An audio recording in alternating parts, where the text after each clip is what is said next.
All right, good morning and welcome everybody. Welcome to the second From the Field. As you can see, again, I'm not in the field today. Today I'm actually sitting in Cape Girardeau, Missouri. I had anticipated on being standing in a split corn soybean field today with one of our partner companies, the Southern FS. Shout out to you guys today for setting us up. Unfortunately, we had some very severe thunderstorms that came through this morning. And it's a pretty outrageous windstorm going on at the moment. So we moved back inside, but what we did today is we're bringing the field to the office. So we were able to get out and put our mud boots on, and we were able to get some specimens and bring them in, because I want to show you guys some parts of plants that are really important. But in the meantime, we're going to spend just a minute letting people get logged on. So while we're doing that, I'm going to encourage everybody to comment and share during this presentation. What we're doing is, if you make a comment or you ask a question, we're giving away some really cool AgX swag, and we're putting in a drawing. So we do have some winners from the last one, so appreciate those that asked questions the last time. With me today, I've got a couple of our resident experts that are with me, two of our agronomists. I have Ben Westendorf, who is from Central Iowa. He's one of our AgXplore agronomists. And then I also have Dr. John Murphy. He is with us today, and he lives in Southwest Missouri. Try this again. Sorry about that. Technical difficulties, right? We're an agronomy company, not an IT company. So with that being said, again, a shout out to some special friends of mine, Dwayne and Roberta Pilot, down at Lake Havasu.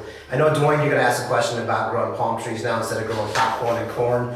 I'm not an expert in that, so I'm going to refer to another agronomist that may be with us. So if you want to ask John, or resident PhD, by all means, go for it. But with that said, guys, I want to recap just a little bit about what we're doing with From the Field. So if you think about From the Field, we're trying to challenge the status quo in agriculture, challenge what we're doing.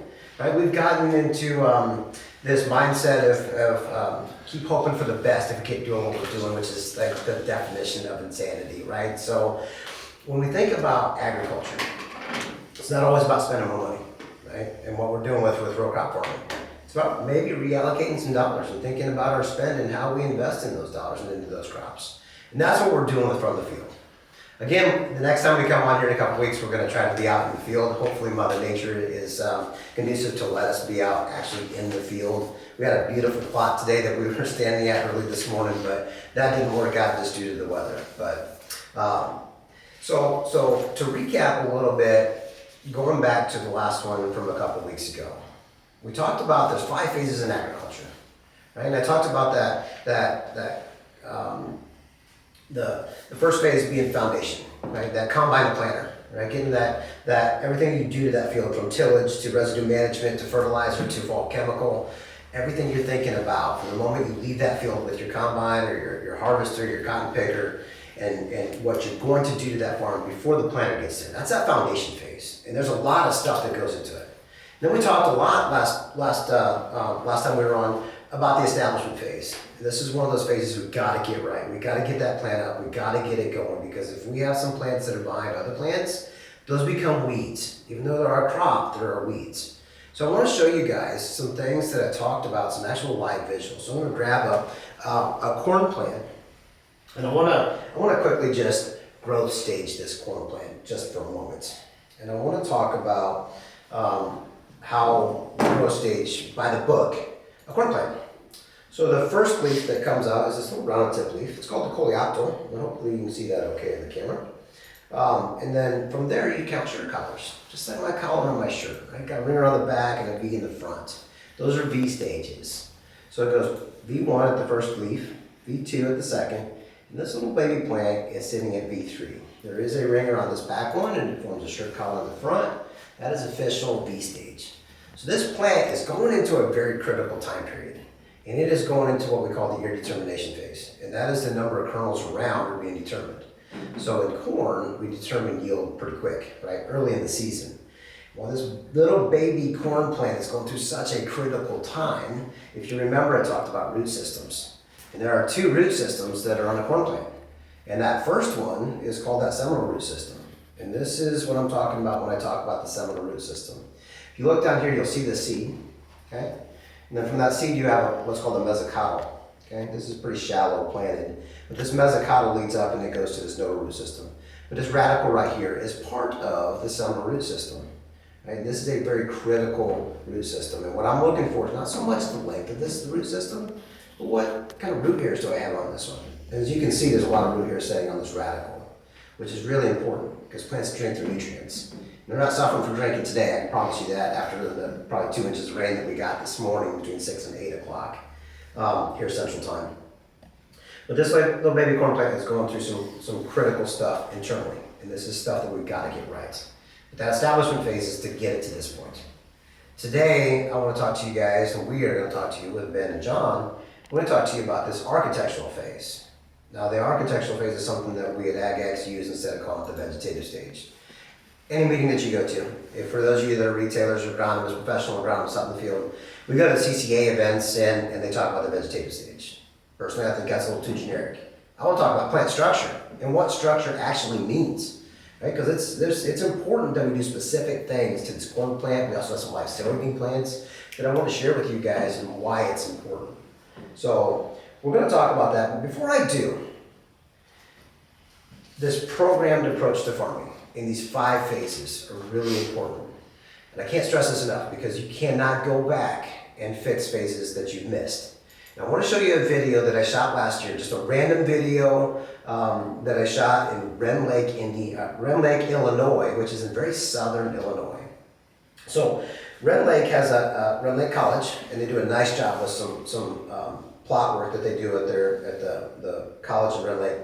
And we did this in conjunction with Syngenta, and a Syngenta foliar fungicide trial that we worked with them as well. So with that, we're going to go ahead and share this video. Let you guys see the importance of hitting stage by stage. And then I want to come back on and we're going to talk about this plant and what comes up next.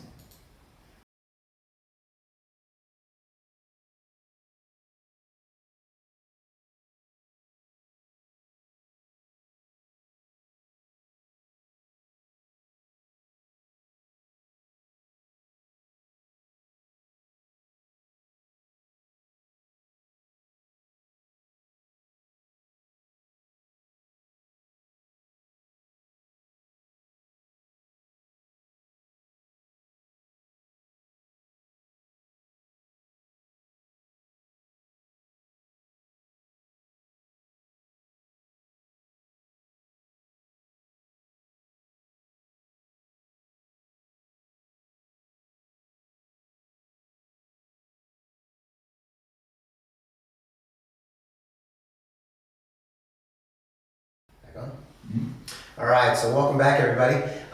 So the purpose for sharing that video with you is to show you through these phases that you can't go back and correct some things that you've missed. That architectural phase, especially when it comes to corn, is really, really important, guys. So if you noticed last year, I made the comment that we were having a stressful condition last year, right? And southern Illinois, guys, was a hot and dry son of a gun last year, so for a very long period of time. You can see it in that crop. And you can see that for most of you guys that are farmers out there, if you left with nothing, you did nothing throughout the crop year, you're left with a pretty disappointing corn yield, right? Nobody likes to see years like that. But I wanted to share that with you because that architectural pass that we made with some technologies, we made with the right micronutrients, which I'm going to talk about here in just a little bit. Those were intended to set more kernels around, right? And help induce that yield at an early time frame. Everything that we do after this is yield preservation and protecting that yield. Right, once we get past this V5 air determination time frame. So there's a lot of value in managing this crop step by step. So the thing that I want to go to next, a guest that I have with me today that's going to be, you can see more of in our From the Field little podcast here, is going to be John Murphy. John is a former professor of agronomy. He was actually dean of AgXplore Agriculture at the University of Missouri.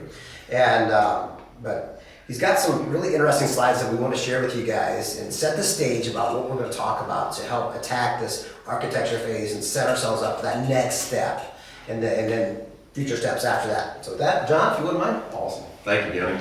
So one thing I've really appreciated since I've had a chance to come and work with Gunny and work at AgX is they take this big picture look to how are we getting to our final point.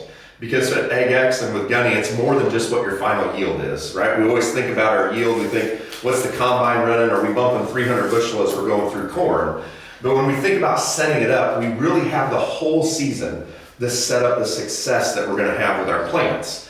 And so when we think about setting up the success, it's really more than just that last pass. I like to think about it as being each pass through the field. What are we doing? What are we going to be able to change for that? And it's every decision that we're making. So just like the video that you just watched, when are we applying products? Are we applying them at the right time? Because it's really all the little decisions that give us that final outcome. And one of the best descriptions I've seen is the idea of a football game, right? We're surfing through ESPN and we take a look at that final game score and we think, oh, all right, our team won. But it's really about what happened on 2nd down and 7. It really matters, did that guard pull and did he block that defensive lineman and did it spring our running back for a 1st down?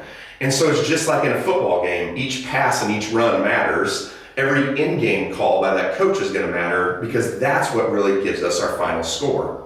And so today, as we spend some time and we talk about this architecture phase, I really wanna look at what we're gonna have for our key yield components.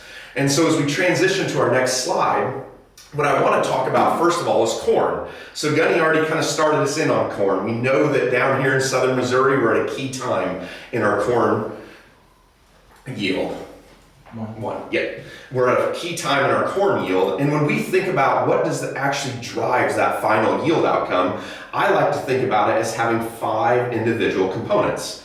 So our first one is going to be our plants per acre. So all of you guys that have already been through the fields we were at this morning, our plants per acre are already determined. We already had our seeding population, we've already had germination, we are way past the point of that initial establishment. And so that's going to be our first one, is how many plants per acre, but then it moves into this idea of ears per plant.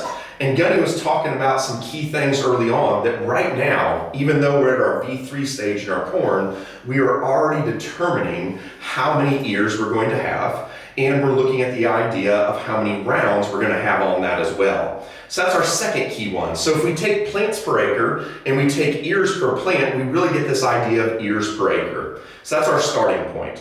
Then we look at our next two. And our next two I like to think about as those in-season calls. So our next one would be the kernel rows per ear. So as we're thinking kernel rows per ear, we're thinking the girth of that ear. We're thinking, man, are we at 16? Or as we saw in those videos, are we going to be averaging 18 rounds as we're going through? And that's an early season decision. Like Gunny brought up, we can't go back and fix that later on. Once we get to that V6 stage, we are set with how many rounds we're going to have. So we have to take care of that early on. That's a key in-season decision that we need to make. And then once we move past that idea of the girth of the rounds on the ear, then we start thinking about how many kernels are going to be per row. And a lot of that we're going to be talking about later in June. How are we preserving that yield, right? How are we reducing the stress on that plant? And then once we have our ears per acre, we have the girth, we have the rounds that have gone on, we have the length, then we talk about what happens late season. And that's what we're going to be talking about in a few weeks. And so as we think about those, as we move to that next slide, even though right now we're at that V3 stage, you can see on that picture that we have on the right-hand side that there are some key steps that we need to make sure that we're taking care of. We have that early season establishment, but now we want to maximize your reinvestment of your dollars. And we maximize that by making sure we pair up our in-season decisions with what is going to give us that final outcome that we want. And so when we think about corn, we can always think about that reproductive stage, right? We get to VT and we follow it all the way through.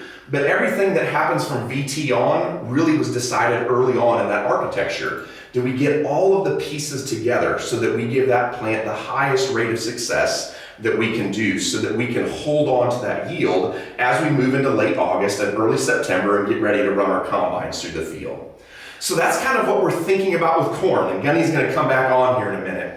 So as we transition just a little bit to soybeans on our next slide, soybeans we all know is kind of a different animal, right? One way we can look at soybeans is actually kind of working our way backwards. So when I used to teach, we would go through and I'd show them how to do a yield analysis on soybeans. And we'd go out to a field, we'd harvest a bunch of plants, we'd go back to the tailgate of that truck, and my students would spend the next 45 minutes pulling every single pod off that plant. And then once they pulled every pod off that plant, we went through and we made our piles. We had our 1 bean, 2 bean, 3 bean, 4 bean, maybe we had a few 5s that were gonna be on there. And we took this big picture, because if we have a lot of 1s, we know we missed something early on. We wanna push, right, those soybeans into those multiple beans per pod. So when we think about our components for our beans, it really boils down to 4 things. We have our plants per acre, so that's gonna be our seeding rate, our establishment as we have it on there. But then as we think about moving through those reproductive stages, what is that next one? Well, it really boils down to how many pods am I going to have per a plant. And so as we think about that establishment of the pods, that's early on. We know with our soybeans, most of them, you guys are running indeterminate beans. We're moving into that early R1, R2, R3, and the plants are still growing up. So we can still make some in-season decisions that are going to benefit that final outcome. Then if we go back to our example when we were sitting in the tailgate, the next thing we did is we split up our beans by how many, or our pods by how many beans were in each pod. And so that's our third one. It's how many seeds were found in a pod. And then the last one, and Gunny kind of already brought it up and they've talked about it in some of the videos, it's really our seeds per pound. So it's what was our test weight, right? We always want to think about with yield as how many bushels, but it's really how many pounds are you putting in your hopper trailer and hauling into town and selling at the elevator. And so as we think about what does that look like for our early season setup, our next slide is actually going to show that relative growth rate. So on our next slide, all we're looking at is 6 individual nutrients that the plant's going to take up.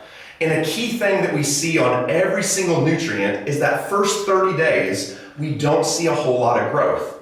However, even though we don't see a lot, as Ben's going to talk about here in a minute, the plant is prepping itself to move into a maximum rate of dry matter accumulation.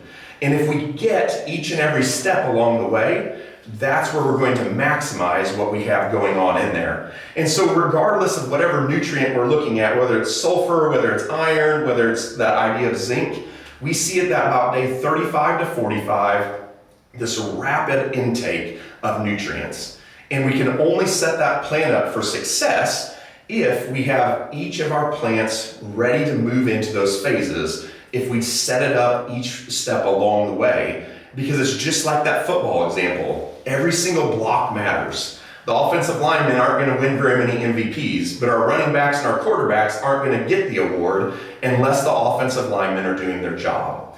And so as we think about putting it all together, and as Gunny comes back up and is going to start showing you all these individual parts of this corn plant, it's these in-field decisions during the season that sets us up for a long-term event. And so as Gunny comes back up and he's going to kind of step you through what's happening in these corn, it's again, what are we seeing? What are we doing? Yep.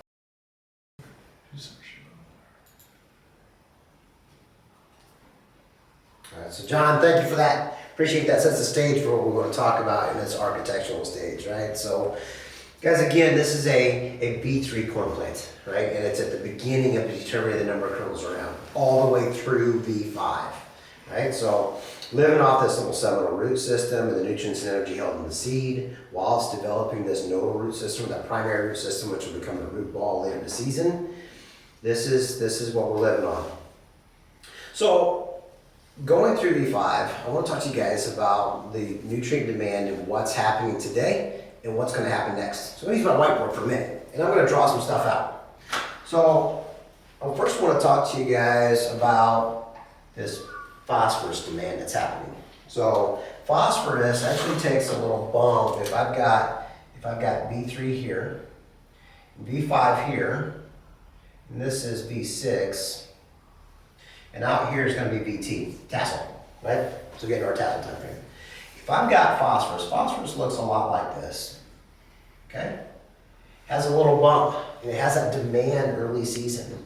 And if you remember back to the last time that I talked, we had an early season push for phosphorus, and then I also talked about the importance of zinc, right? Promoting auxin production inside of the plants and helping those roots grow and get established and get underneath it and put on root hairs. Right? And then there's also other technologies, the PGRs, that also help support the draw of phosphorus out of the soil profile. From there, if you look at nitrogen, we all think about nitrogen, right? And for those of you that do have some crops up, if you're from my part of the world, it's about 10% planted here on May 7th. in west central Indiana. We've got a long ways to go. Guys, don't give up. We'll get there. But we also think about nitrogen. And for what crops are up, even driving through Illinois yesterday and parts of Missouri yesterday, saw a lot of yellow corn, right? Yellow corn can be a couple different things. It can be sulfur, it can be nitrogen, right? And as root systems just haven't reached down and gotten to that nitrogen that you may have done anhydrous application, for example, and they're just not there yet. But the nitrogen demand looks a lot like this, okay? This is nitrogen, this is phosphorus. And we know that nitrogen's very important, obviously, to a corn crop. We know that it responds highly to nitrogen applications. But that early season demand isn't as high as what phosphorus is. The next one I want to show you when we think about plant structure is really important, and it's potassium. And when we think about potassium, most people don't know this, okay? When it comes to potassium demand, it's a lot like this, okay? K is for potassium. Potassium is actually a higher draw, a higher demand than what nitrogen is on the corn plant, right?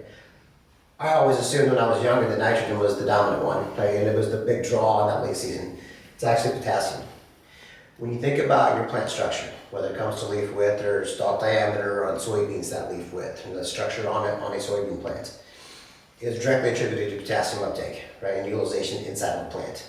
So potassium is really important. So that little baby corn plant, it's getting ready to start putting a draw on that potassium when it switches that root system like John talked about, going into that V6. Something else that's important happens at V6. At V6, when that nodal root system takes over, the growing point comes out of the ground. Right? That's when we know that we're susceptible to some injuries, right? That's when we have to watch some of our chemistries and switch to drops. Like for those of you that have been around for a while like me, you can remember the old accent days where if it hit V6, you had to switch to drops because you didn't want to damage that ear.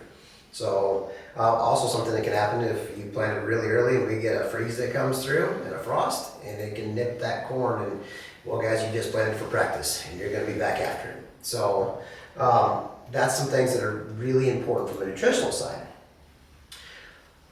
Also on a corn plant, same holds true with a soybean plant that Ben's going to talk about here in just a moment. When it comes to all crops, crops require a series of micronutrients to be able to accept sunlight, right, and physically do something with it. It's micronutrients like copper, iron, manganese, zinc, molybdenum, boron. Those are all essential for accepting that sunlight, physically doing something with during the daytime reaction and the nighttime photosynthetic reaction or photorespiration period, and forming acetate, that plant's natural energy molecule.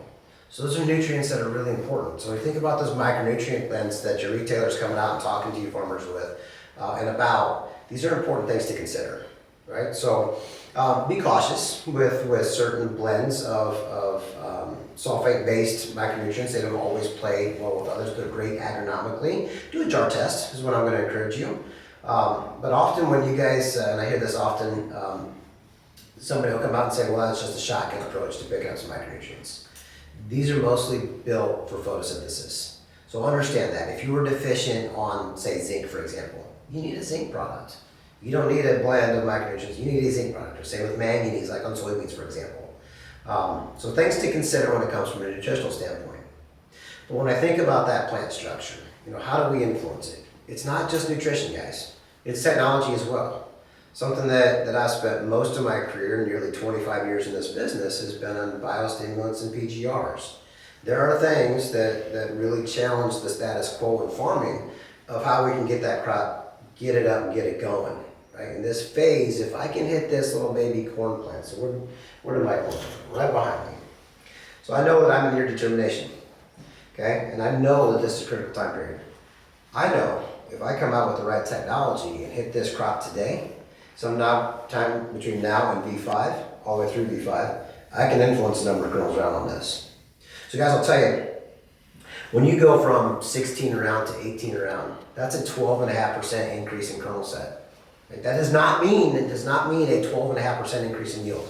Okay? By itself, data will show you that it's 2 to 3%. So if you're in 200 bushel corn country, that's another 4 to 6 bushel, and that's good. I mean, that's a good return on investment now, especially that markets are starting to rally. I know that you guys are noticing. So we've got a little bump in the marketplace. But that's a good little bump. Guys, what if we actually manage this crop throughout the 5 phases? And we turn that that extra 2 kernels around or extra 4 kernels around into that next 7, 8, 10, 12, 15% yield increases. That's the bin buster type mentality. And that's going out and actually managing the crop and setting the stage for ROI. But if we miss this, guys, if we miss this opportunity, we can't go back and fix this. Right? If we're at V6 and this crop is truly at V6, there's no going back and setting more kernels around. It's done, it's over. So I stress this because timing is everything. We've all heard the term snake oils. And I will promise you right now, I am the guy that invented snake oils. When I was 26 years old managing a fertilizer plant, I used to put fertilizer, some foliar fertilizer on corn that was knee high on me, which isn't very tall. And I also used to put it on corn that was head high on me, which again isn't very tall. But what I did for that farmer, and if he's watching, what I did for him is I wasted his money on that late season application. It was the wrong time. Part of the 4 R's that we generally talk about, one of them, was the right product, right rate, right place, is the right time. Right? And timing is everything when it comes to this. If you want to impact your yield, you need to strategically place this at a specific physiological time. V3 to V5 is an excellent time for corn. Ben's going to talk about some of the timing that we have on soybeans. It's got a bigger window of opportunity, but still has a lot of things that are important for establishing that through that architectural phase. So when it comes to PGRs, our industry has been very in tune with IBA, Kynotin, Jib acid as early season root and shoot establishment growth promoters. I will tell you, there's been a lot of research, and I mean a lot of research, folks, that have been done in the PGR market to help with more than just that root and shoot development. It's one thing to go out there and set roots underneath this and set a big plant structure. But you also got to help that plant maintain and work through abiotic stresses. So technologies like GABA, which is gamma aminobutyric acid. GABA is something that I've witnessed over several years of my career, especially the last couple. It's been really a standout PGR technology. For those of you that are in the Midwest, you've witnessed some really abnormal dry years.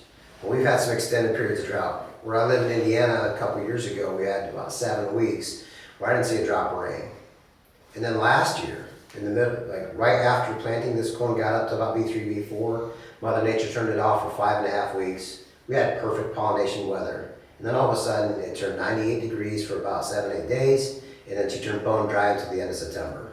So we had 2 droughts. Guys, those are stressful on plants. And something that I've witnessed is when you put GABA into formulation, which is an EPA registered, so you gotta have an EPA registered product. When you put GABA on a plant, it helps weather that storm a little better, right? Something that I witnessed last year on corn during that early season 5.5 week drought is GABA did not allow that corn to roll. You know what I'm talking about when I say pineapple looking corn, right? It sucks. We see it and we're like, ooh, man, that corn's really struggling. And that hurts. And we think about, as farmers, we think about throwing in the towel and farming for insurance.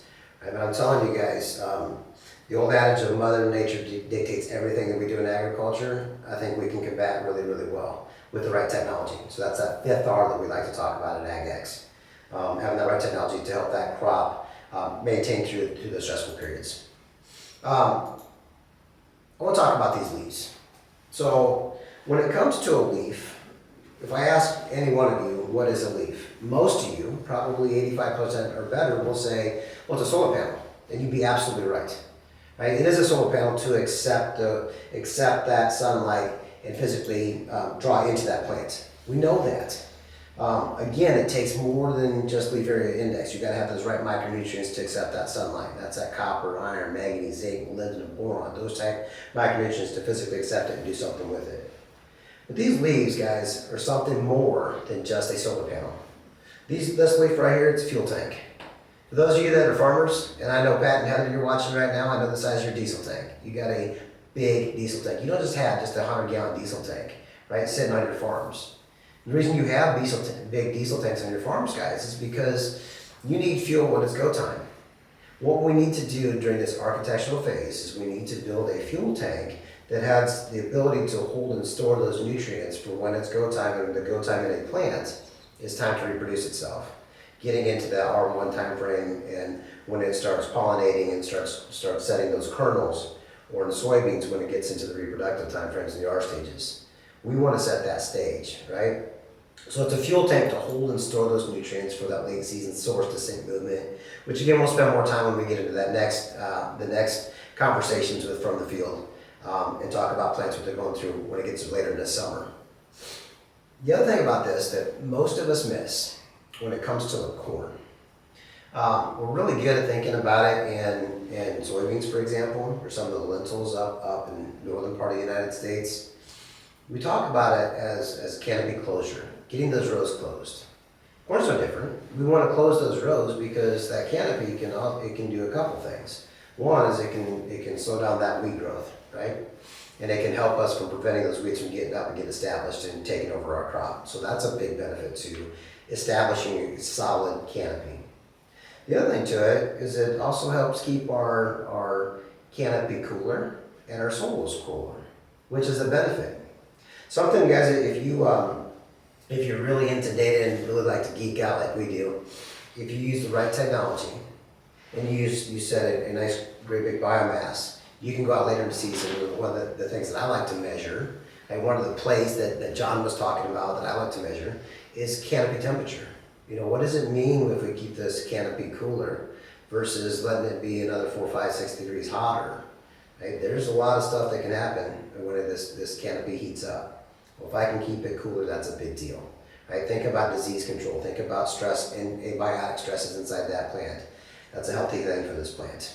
So, just so much more than just a solar panel.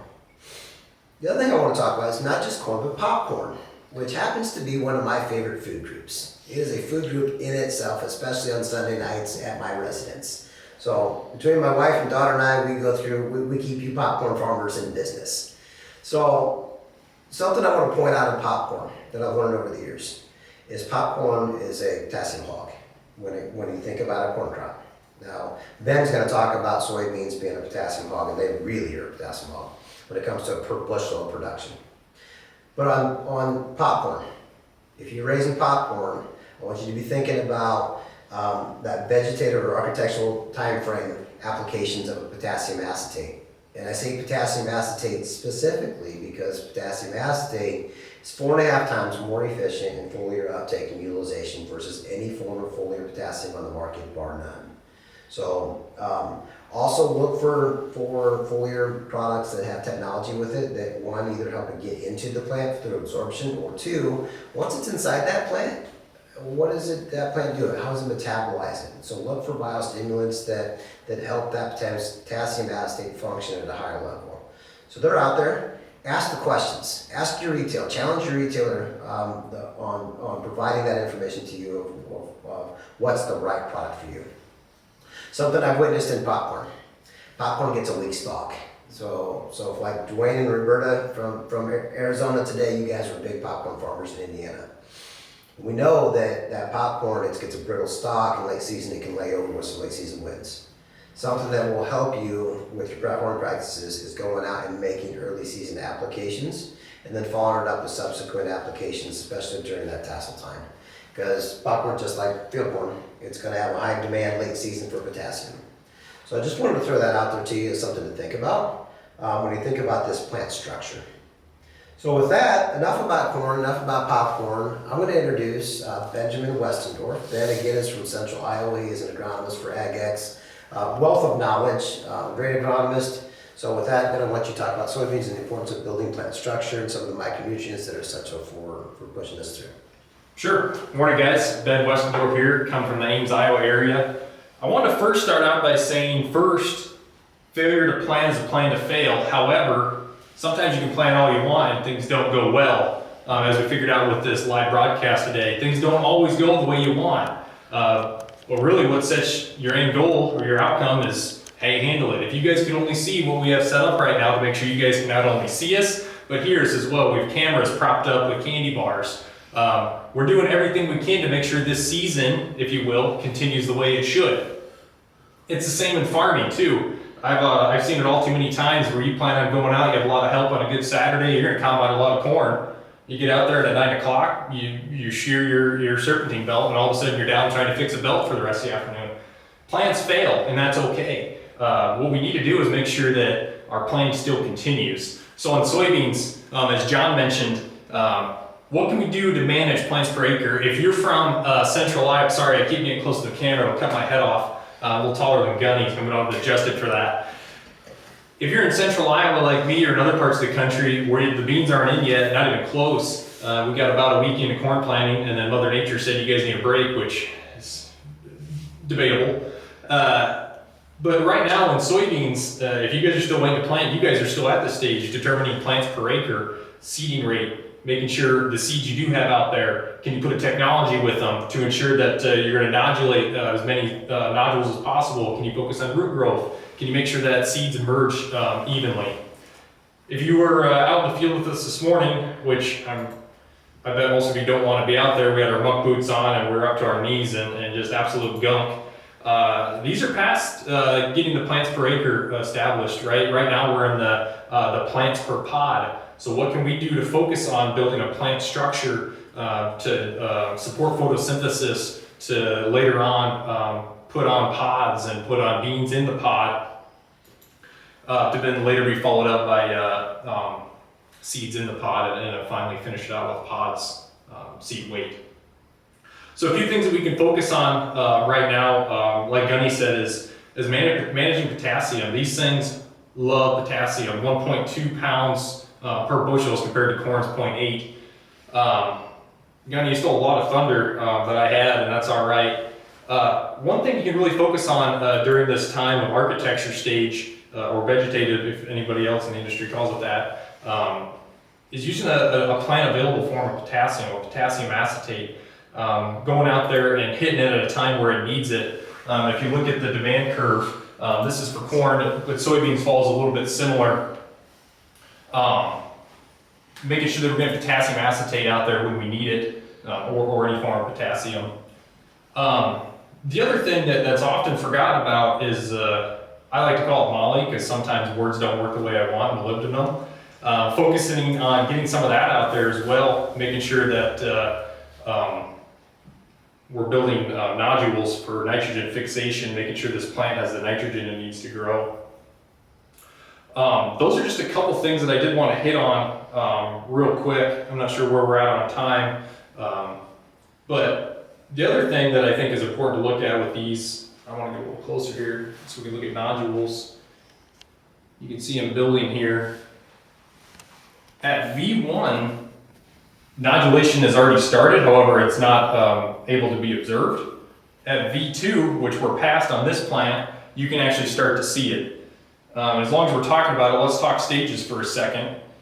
You can see here the cotyledon, which is actually the seed that you planted in your planter, has emerged. We then go to the first unifoliate, which would be right here. And then soybeans are determined by trifoliates. So we have V1, V2, V3, and V4. So we're in V4 right now. Right now is a critical time to be focusing on the plant structure. Build the plant structure, get some potassium out there, get molybdenum out there, build the nodules, some of the key micronutrients as well, copper, iron, zinc, manganese, getting those out there, supporting photosynthesis so that plant can later on focus on saving what it's built, which I'll kind of tie it up and wrap it up here is what we're doing with this broadcast, right? We had a lot of things go wrong. This plant probably had a lot of things go wrong, but what can we do to manage it as we finish out the rest of the season? So with that being said, appreciate you guys' time today. I'll bring Gunny back up. He can tie everything back together for us. So thank you. Great, Ben, thank you so much. So guys, when I stepped off camera, I was able to take a look and see there were some questions that came through. So I want to take a moment and I want to address some questions that happened. One of the questions is that in my last episode from the field, we talked about challenge the status quo with sulfur and what is a good sulfur recommendation. So I want to talk to you guys about the sulfur in corn. So sulfur is going to follow a lot of the same demand curves like a nitrogen, not as high, right? But it'd be the same kind of type of curve as far as when utilized in season. So in sulfur, guys, when I think about sulfur, when I was a kid, we used to get it where? right? We used to get it from the rain. It was acid rain. And then Uncle Sam stuck his nose in it and decided to clean up all the factories, and now all of a sudden we don't get our free fertilizer anymore. And your retailers are out there saying, hey, we need to sell you sulfur. And those retailers are right, because your crop needs sulfur. So on sulfur, we typically talk a 10-to-1 ratio on corn. If you're using 200 pounds of nitrogen, for example, it would take 20 pounds of sulfur. Let's talk about how we put sulfur out.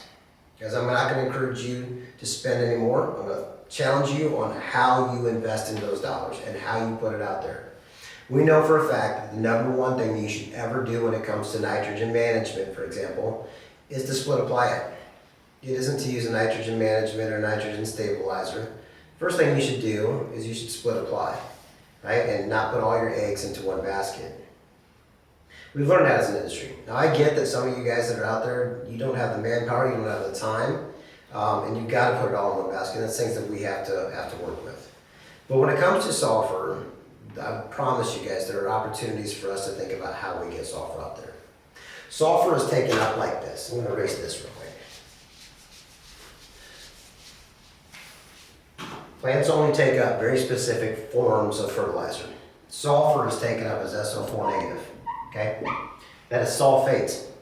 Every time it rains, Mother Nature leaches this out and steals it from you. Right? So putting all your eggs in one basket called the soil is a little risky, especially if you do it just at one time. So I ask this question everywhere I go. Tell me about your sulfur program. And a lot of people say, well, I put it with my plow down. I'll put I'll run some elemental, which is just S, right? And it needs to break down and become sulfate. Question for you on that one. I'm a fan of elemental, but I'm not a fan of 100% elemental. I think it can be a part of your program, but it cannot be all of your program. The reason I say that is you can't tell me when this is going to turn into sulfate. I've never met anybody that can sit there and look me in the eye and say, oh yeah, when that crop's at V6, it switches. That's BS. It doesn't happen, right? It is all dependent on Mother Nature. And guys, we're not weathermen.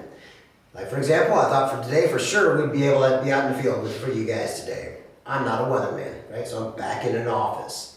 But I think it can be a part of your program, right? That plowed on portion can be a part of it. A lot of you guys will run for your early season, you'll run a weed and feed. You'll run some UANs and 32s and 28. You throw some ATS in there and you'll get some of that sulfate, ammonium thiosulfate, but you're getting sulfate out there. Doing it all that way is a little risky because if we get 5-6 inches of rain pretty early in the season, it's in a sulfate form and it can push down through the soil profile. Right? So, and we know that early season demand is there. It's not as great as the late season demand, but it's there. But if we get those big rates that we've been getting across the United States, and they continue to happen, those just push that down. So that's risky business. What I like to do is tell people, look, if you're spending, say, 25, 30 bucks an acre on your sulfur program, don't spend any more. Rather think about reallocating those dollars. Something that we talk about at AgX is reinvesting your yield. And it's not investing more, it's about how we invest. When it comes to sulfur, I really challenge you guys to think about what you're doing with your program. I'm great with having some in the soil. You've got to have some in the soil. I'm not a proponent of just abandoning the soils. I'm not one of those guys. Don't believe in that attitude. Pounds on the ground are important. But when I think about timing and application, the timing and relevance of sulfur, if I've got that similar demand curve of like nitrogen, but this is sulfur, and I'm here at V6, this demand curve starts right after V6 when that root system changes and it goes in that architectural phase. Sulfur is a building blocks of amino acids, it helps with chlorophyll production, it helps that plant photosynthesize. It's essential, right? All season long. Really essential late season, right? When you get into that reproductive time frame, you don't want to run out of gas. So guys, what I encourage you to do is think about how you're spending your dollar, right? You need some up front. I'm still a fan of this. I want you to think about going and putting some on a foliar application. You got to be careful with foliar applications. Use the right one. Use the right one with the right technology. Very efficient. The other thing that you can think about is those of you that have white drops, right? Those of you that cannot get enough from driving across the field with a tractor or sprayer, the Y drops are a great opportunity to go out and put some ATS on with some or some KTS, really, putting some sulfur, split applying that sulfur, that potassium is a great opportunity in that side dress application. So what I encourage you to do is to split that up. So for those of you that asked the question about sulfur, I appreciate you guys bringing that up today. That is important. Another question that was asked was, hey, you just briefly talked about GABA. Could you spend a little more time explaining GABA and what the function of GABA physically is? And sure, I'm happy to answer that question. So GABA actually comes from the pharmaceutical world. So if you watched the last episode of From the Field, I talked to you about a little bit of a geek. I love this biostimulants, I love the PGRs, I love the pharmaceuticals. There's a lot of stuff that works in the human body that works in plants as well. GABA is one of them. So it is gamma aminobutyric acid. And what GABA does is the two big functions that I like about GABA is it works on that stress reduction and it works on nutrient mobilization. So if I can take and drop stress on a plant during a time where Mother Nature throws a curveball at us. Going back to my example of the last 2 years where I live, about 45 minutes northwest of Indianapolis, we've had a couple abnormal years last year. You know, I'm talking my friends over in Western Illinois. You guys had a pretty dry year last year, right? Get in that Lincoln, Springfield area, man, you guys got slammed with some dry weather. Where we had GABA out, GABA really helped the crop persevere that storm, right? And delay that corn turning into a pineapple, and we went for a long period of time, and you can see it to the row where you put it. It's one of those newer technologies, right? There's not a lot of products that have GABA that are out there. You want to make sure that you got the right concentration. So talk to your retailer about what products to put on there, but GABA is one of those that's great at stress reduction and nutrient mobilization. Something that I'm a big proponent on when it comes to the right PGRs and the right biostimulants is that nutrient mobilization piece. For us, we talk about intake technologies, that technology that takes a nutrient when it's inside that plant to the right place as efficiently as it can, or it supports the function of that nutrient. Because there are a lot of good stuff that's out there. But listen, John said it best when we talked about the stuff that needs to happen to get that outcome, right? Yield isn't a benefit, it's an outcome, right? It's just like the score of a football game. What we want to do is we want to make the right plays. Sometimes we have to call an audible in the middle of a game, right? In the middle of our seasons. So I've been in this now for nearly 25 years as a professional. I grew up on a farm in northern Indiana. I've seen a lot through my days. I have a lot more to experience, I promise you that. I'm still waiting for that normal year, that quote-unquote normal year. I've never seen it. I think it's a unicorn. It doesn't really exist. What I have witnessed and what I have experienced is that we have to be ready to make game time decisions in farming. And that's real. It doesn't matter if you're in southeast Missouri or if you're in central Iowa or if you're in northern Indiana or southern Michigan. It doesn't matter. We have to be prepared to make those game time decisions. And Mother Nature is going to continue to throw those curveballs at us. GABA is one of those tools that we can use to help in an abiotic stressful situation, and that's heat and drought stress. So something to think about when it comes to the technologies that are out there that are emerging. I also want you guys, if you're going to your retailers and asking the questions about seaweeds. Seaweeds are very popular. Not all seaweeds are created equal. As farmers, you guys should ask the question, why? Why does it do what it does, and how does it do it?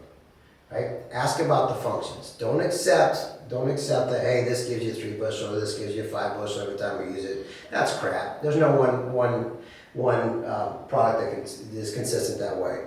There's a function that biostimulants do. Understand their functions and how they fit on your farm. Right? And your retailer will be able to work with you and get you the answers for that because they're professionals in this business. But I encourage you guys as farmers to be asking questions, quizzing people. Just makes our industry stronger. So I think that answered all the questions. Did I have any others, Zach, that hit us today?